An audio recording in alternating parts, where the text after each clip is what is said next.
আল্লাহ আমগরে বড় সান্ত্বনা দিছে, বান্দা গুনাহ বেশি হইছে, মন খারাপ করো। গুনাহ অনেক বেশি বাবা, বান্দা মন খারাপ করো না, আমি আছি না, আমার কাছে আইসো, গুনাহ যেই পরিমাণ হোক আমার থেকে হতাশ হইও না, আমি সব মাফ করে দেব। এইটাই এই আয়াত।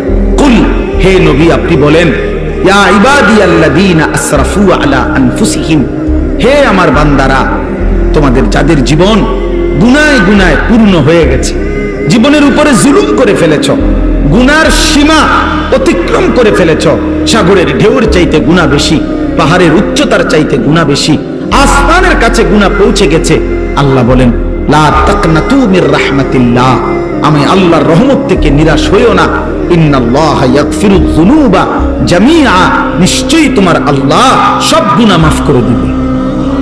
ইন্নাহু হুয়াল গফুরুর রহিম, নিশ্চয়ই আল্লাহ ক্ষমাশীল দয়াবান। তাহলে কে মাফ করবে? কি পরিমাণ মাফ করবে? অর্ধেক, 80 ভাগ, কত ভাগ? 100 ভাগ, সব মাফ। আল্লাহ বলছে বান্দা সব মাফ করে দেব, সব। কারো কাছে যাইও না, আমার কাছে আসো। এখন শর্ত হইল, প্রশ্ন হইল, মালিক কি করতে হবে আমাকে? যদি মাফ নিতে হয় আমার করণীয় কি? তা আল্লাহ বলেন 3টা কাজ। কয়টা? 1, ওয়া আনিবু ইলা রাব্বিকুম, তোমরা তোমাদের রব আল্লাহর নিকটে তওবা করো। কি করো?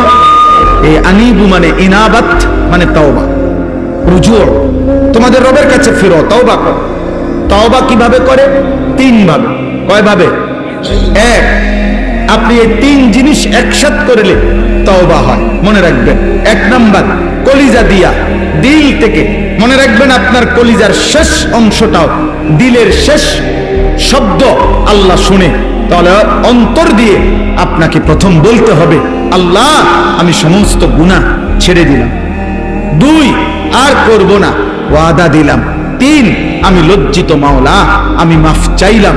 আল্লাহ বলে যদি 100 দিল থেকে বাস্তবিক অর্থে গুনাহ ছেড়ে দিয়ে আর করবা না, ওয়াদা দিয়ে মাফ চাইতে পারো, আমি আল্লাহ ওয়াদা দিলাম সব মাফ করে দিলাম। অতএব আমাদের অন্তরের হালাত আল্লাহ জানে কিনা? বলেন না, জানে কিনা? তিনি সব বুঝে কিনা? এই জন্য খামখেয়ালি করলে তো